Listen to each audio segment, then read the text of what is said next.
Welcome to the channel Physics by Dr. Jigs, and I am Dr. Jigyasa Sharma, your friendly motherly guide. आज हम देखेंगे magnetism के right hand rules. Magnetism थोड़ा challenging लगता है पढ़ने वालों के लिए भी और पढ़ाने वालों के लिए भी। क्यों? कोई तोप चीज़ थोड़ी है, जब पढ़ते हो तो देख ले तो कोई बहुत बड़ी चीज़ नहीं है। प्रॉब्लम सिर्फ आती है जब हम ये देखते हैं कि मैग्नेटिक फोर्सेस जो हैं वो परपेंडिकुलर हैं दो वेक्टर्स के, जो ऑलरेडी हमारे पेपर में बनते हैं। मोशन ऑफ द पार्टिकल है या मैग्नेटिक फील्ड है, उसे तो दो चीज़ों को हमने पेपर में बना लिया। अब तीसरी चीज़ जो निकल करके आई है वो उन दोनों से परपेंडिकुलर है, तो इसका मतलब क्या हो गई? वो हो गई perpendicular to the plane of paper. अब जब perpendicular to the plane of paper है तो इसका मतलब 3D पर्सपेक्टिव आ गया। आज तक हम प्लेन ऑफ पेपर में जो ड्रॉ करते थे एक्स एक्सिस और वाई एक्सिस, तो वो 2 डायमेंशनल होता था। अब 3 डायमेंशनल पर्सपेक्टिव अगर आ गया तो हमारे सामने आती है डायरेक्शंस जैसे इनटू द पेपर या आउट ऑफ द पेपर। अब इनटू द पेपर या आउट ऑफ द पेपर जब कोई डायरेक्शन आएगी तो उसकी तो हम सिर्फ विजुअलाइजेशन ही कर सकते हैं, क्योंकि बना तो सकते ही नहीं है, और बनाते हैं बहुत बार तो समझ भी नहीं आता कि किस तरीके से बनाना है। अब जब बेटा विजुअलाइजेशन करनी है, मतलब हमें कल्पना करनी है। अगर हम कल्पना करते हैं किसी डायरेक्शन की तो हो सकता है वो सही हो सकता है वो गलत हो। तो अगर हम चाहते हैं कि हमें कोई एरर नहीं रहे जो हम कल्पना कर रहे हैं या विजुअलाइजेशन करें कि इस तरह की डायरेक्शन होनी चाहिए, and we want always to be right उस डायरेक्शन को लेकर के, तो we have to use the right hand rules. Magnetism में राइट हैंड रूल्स बहुत काम आते हैं। हमारे हाथ हमारी मेहनत के प्रतीक है। काकतालीय वत् प्राप्तम दृष्टापि निधि मग्रतः न स्वयं देवन मां दत्ते पुरुषार्थम पेक्षते। अगर कभी आपको अचानक संयोग से, भाग्य से कोई चीज या कोई खजाना मिल भी जाता है और सामने पड़ा भी किसी को दिखाई दे जाता है, तब भी बच्चों उस खजाने को उठाना तो अपने हाथ से ही पड़ता है। कोई देवता नहीं आते उतर के कि चलो इसे भाग्य से खजाना मिल गया, उठा के इसके हाथ में भी थमा लूं।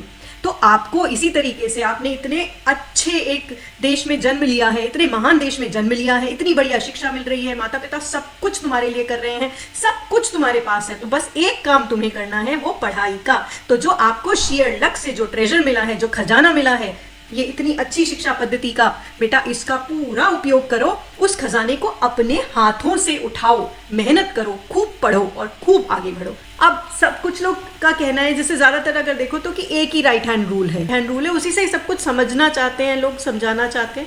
लेकिन अगर मोस्ट कॉमन सिचुएशंस को अगर हम देखें आपकी क्लास के हिसाब से ही, अगर मैग्नेटिज्म से, तो यहाँ पर हम आपको 6 तरीके के सेपरेट राइट हैंड रूल्स बताना चाहेंगे।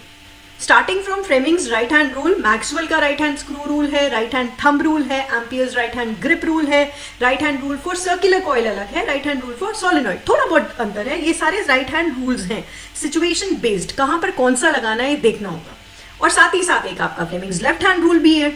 अब इनको अगर हम एक एक करके देखें, बहुत सिंपल है। पहला फ्लेमिंग्स राइट हैंड रूल तो आप सब जानते हैं कि जनरेटर में काम आता है। जनरेटर में होता क्या है? जनरेटर में है आपका मैग्नेटिक फील्ड है और बीच में एक कॉइल है जिसको हम तेजी से घुमाते हैं। इस कॉइल में करंट नहीं है, परंतु इसे जब तेजी से घुमाते हैं तो मोशन है, और क्योंकि यहाँ पर एक मैग्नेट है तो फील्ड है।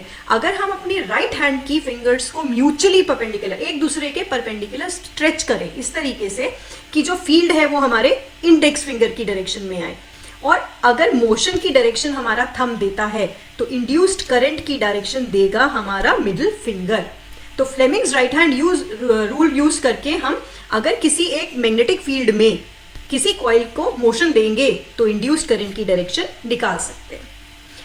अगला है Maxwell's right hand screw rule. Right hand screw rule basically हम रिजल्टेंट ऑफ क्रॉस प्रोडक्ट के लिए देखते हैं। स्क्रू रूल बेसिकली वही काम आता है जहां क्रॉस प्रोडक्ट दो वेक्टर्स का देखना है। इसे देखते हैं, बहुत सिंपल है। अगर आपने A क्रॉस B किया, मतलब पहले A है फिर बाद में B है, अगर A क्रॉस B किया तो A वेक्टर और B वेक्टर बनाइए जो भी उनकी डायरेक्शंस हैं। पहले आपको पहले वाले वेक्टर A वेक्टर पर अपनी उंगलियां कुछ इस प्रकार रखनी है। जो ये एरोज दिखाई दे रही हैं, यहाँ पर क्या रहेगा आपका? आपकी उंगलियों के नेल्स रहते हैं। तो आप अपनी उंगलियों के जो नेल्स हैं, जो नाखून है, उनको हमेशा एरो मान करके चलिएगा।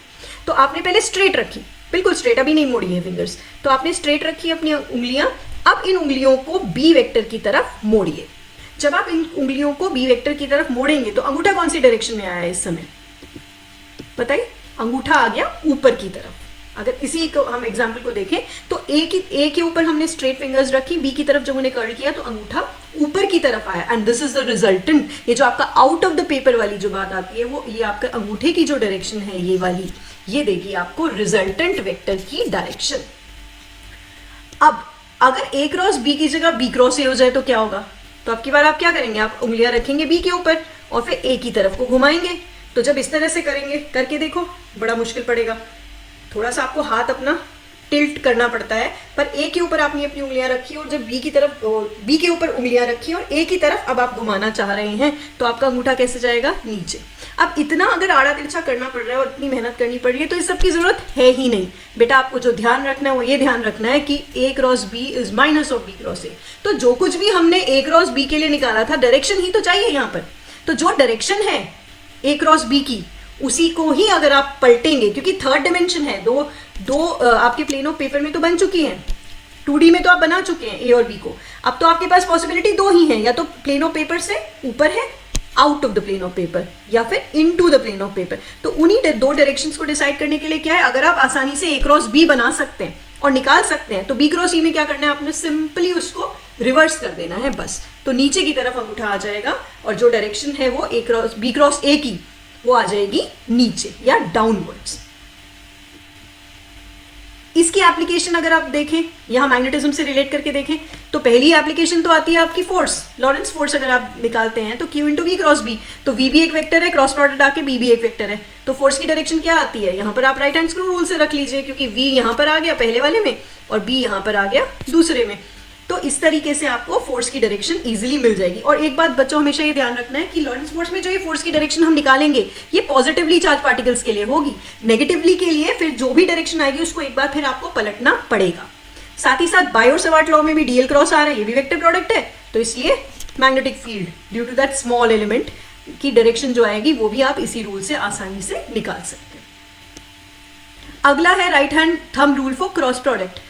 जब अभी जो किया cross product A cross B मान लीजिए हमें निकालना है, तो अभी हमने क्या देखा था, अभी हमने देखा था कि उसको हम एक वेक्टर के ऊपर अपनी फिंगर्स रखते हैं, दूसरे में कर्ल करते हैं। एक दूसरा तरीका भी है उसमें, सिंपल आप जैसे आपने अभी फ्लेमिंग्स राइट हैंड रूल किया था उसी तरीके से तीनों फिंगर्स अपनी स्ट्रेच करिए। जो इंडेक्स फिंगर है वो पहले वेक्टर के अलोंग रखिए और जो दूसरी फिंगर मिडिल फिंगर है उसको दूसरे वेक्टर के अलोंग रखिए। तो जो आपकी अंगूठे की डायरेक्शन आएगी यही डायरेक्शन आएगी resultant of the two vectors की। बहुत सिंपल है, बहुत आसान है, इसे भी करके देखना, इससे भी बहुत जल्दी आ जाता है। इसको भी हम लॉरेंस फोर्स के लिए भी यूज कर सकते हैं और बायो-सवार्ट लॉ के लिए भी मैग्नेटिक फील्ड का डायरेक्शन निकालने के लिए यूज कर सकते हैं। अगला है Ampere's right hand grip rule. इन नामों वामों पे मत जाना, तुम एप्लीकेशन देख करके ये देखना कि कौन सी एप्लीकेशन पर कौन सा मेरे को तरीका अपनाना है। तो अगर हम एक स्ट्रेट कंडक्टर में मैग्नेटिक फील्ड उसका देखना चाहते हैं तो क्या करते हैं, हम करंट की डायरेक्शन में अपना अंगूठा रखते हैं। तो अगर करंट इधर को फ्लो कर रहा है तो मेरा अंगूठा भी इधर जाएगा, क्योंकि हमेशा नेल्स जहां की तरफ जा रहे हैं उसी को हम एरो मानते हैं। तो करंट ऊपर की तरफ जा रहा है इस स्ट्रेट कंडक्टर में, जो ये लाल रंग की बड़ी सी एरो दिख रही है। अब इस कंडक्टर को हम क्या करेंगे, सर्कल करेंगे अपनी उंगलियों से। तो इस कंडक्टर को जैसे आपने अपनी उंगलियों में जकड़ लिया है उस तरीके से कीजिए। करना ये सब कुछ राइट हैंड से ही है, ये ध्यान रखना है। तो जब हम अपनी फिंगर्स को कर्ल करेंगे तो फिंगर्स की डायरेक्शन क्या होगी, ये ब्लू एरो वाली। तो ये जो फिंगर्स की डायरेक्शन रहेगी ब्लू एरो वाली जो दिख रही है, यही मैग्नेटिक फील्ड की भी डायरेक्शन रहेगी। सिंपल, ये ठीक है। अगली चीज है बेसिकली वही आपका amperes right hand grip rule. अगर हम सर्कुलर कॉइल पे लगा दें, अब अगर आप सर्कुलर कॉइल पर लगाते हैं तो क्या होगा, अगर आप इधर वाली सिचुएशन देखिए तो करंट कैसे जा रहा है, करंट यहाँ पर इस तरीके से जा रहा है, एंटी क्लॉकवाइज बह रहा है इसमें। तो यहाँ पर अगर हम इधर इस पोर्शन में आप इसको पकड़ लेते हैं, बिल्कुल वैसे ही कि आपका जो थंब है वो डायरेक्शन ऑफ करंट में जाए, तो आपने उसको कॉइल को सर्कल किया अपनी फिंगर से, अपनी उंगलियों में उसको बंद किया कॉइल को। तो आपकी उंगलियों की डायरेक्शन क्या आ रही है आपकी बार, वो इस तरीके से आ रही है। और जब इस तरीके से आ रही है तो क्या है, आपकी उंगलियां इस पोर्शन में, जो मिडिल पोर्शन है उसमें से निकल के बाहर की तरफ आ रही है। बाहर की तरफ मतलब आउट ऑफ द पेपर, और आउट ऑफ द पेपर आप डॉट से रिप्रेजेंट करते हैं। इसका भी कारण है, जानते हो तुम लोग, कि आउट ऑफ द पेपर जा रहा है तो क्या एक तीर होता है ना, तीर अगर नीचे से ऊपर की तरफ आ रहा है तो आपको ये डॉट दिखाई देगी, इसका ये वाला पोर्शन आगे वाला।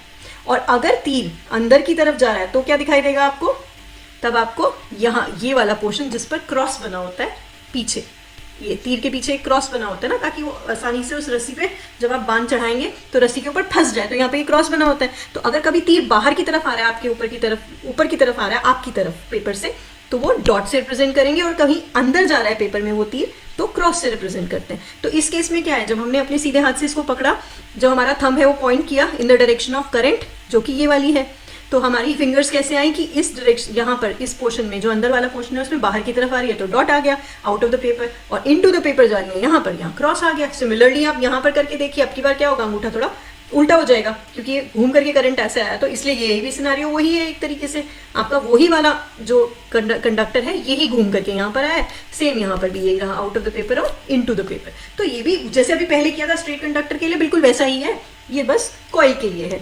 तो यहाँ पर भी आपको मिल जाती है direction of the magnetic field. इसके अलावा जो बच्चे ज्यादातर प्रिफर करते हैं, क्योंकि आपको काफी सारे क्वेश्चंस आते हैं, आपका सर्कुलर करंट कैरिंग कॉइल है उसका मैग्नेटिक फील्ड निकालना है, दो रख दिए कॉइल्स, उनके बीच में कितना है, उनके बाहर वाली साइड्स पे कितना है, तो ये वाला जो राइट हैंड रूल है सर्कुलर कॉइल का ही वो ज्यादा कंफर्टेबल लगता है बच्चों को। इसको कैसे करते हैं, अब की बार, अब जैसे आप, ये आपका कॉइल है ये वाला, इसमें करंट कैसे जा रहा है, एंटी क्लॉकवाइज ही जा रहा है, तो आप अपने राइट हैंड को इस तरीके से मोड़िए, उंगलियों को पूरा मत मोड़ना कभी भी ना, जो मुट्ठी बंद करते हो उसे भींच के बंद नहीं करना, थोड़ी थोड़ी उंगलियां खोल करके करना।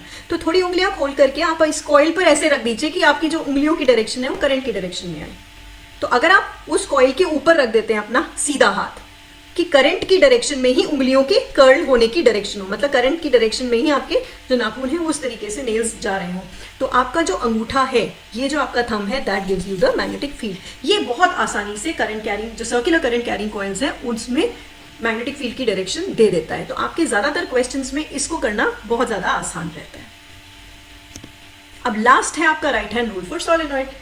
तो सोलेनॉइड को मान लिया एक पाइप सी आपने अपने हाथ में पकड़ लिया, फिर से हम यही कहेंगे कि हम आपका राइट हैंड है, तो राइट हैंड में आपने उस सोलेनॉइड को पकड़ लिया। पकड़ना कैसे है कि देखो ये जो उंगलियां हैं इनकी डायरेक्शन कैसी जा रही है, डायरेक्शन ऑफ करंट में ही जा रही है, उल्टा नहीं पकड़ना है, ठीक है। तो ऐसे पकड़ना है कि हमारी उंगलियां डायरेक्शन ऑफ करंट में हो, तो जो हमारा थंब का डायरेक्शन होगा that will give me the north of the magnetic field, ये ध्यान रखना है। तो जहां पर अंगूठा जाएगा वो सोलेनॉइड का नॉर्थ पोल होगा, और दूसरी तरफ ऑब्वियसली ऑटोमेटिकली साउथ पोल होगा।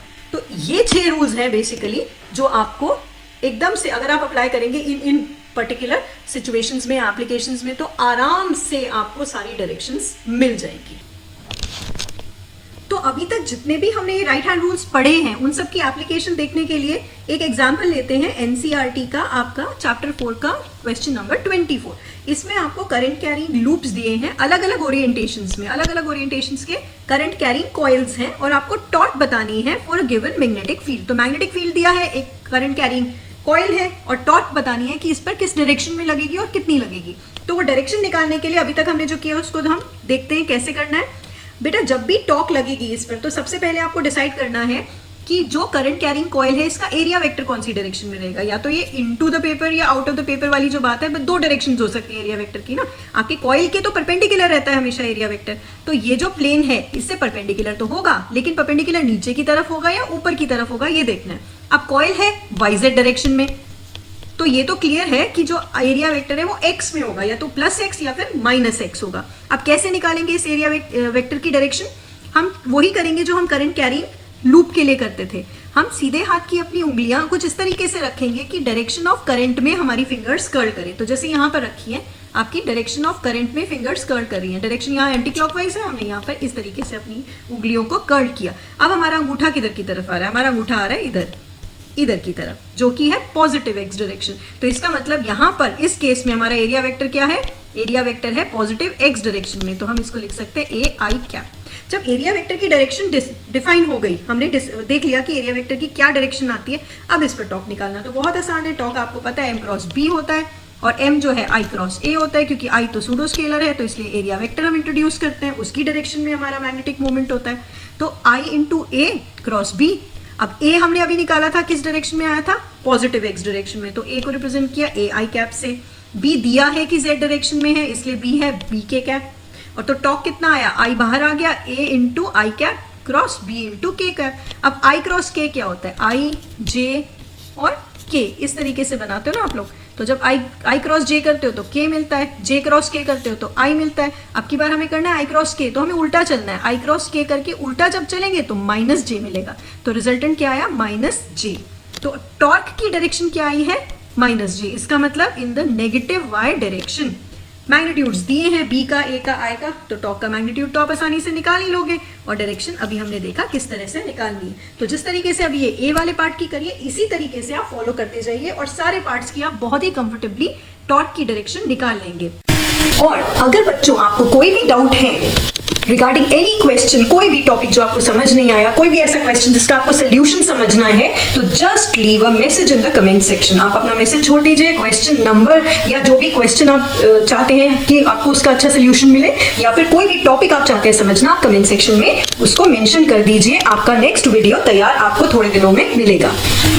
If you like this video, please like, subscribe to channel and share it amongst your friends. Also, you can press the bell icon so that you get the notifications. अगर आप चाहते हैं कि नया जो भी video आए उसका नोटिफिकेशन आप तक पहुंच जाए, तो बेल आइकन को प्रेस कीजिए।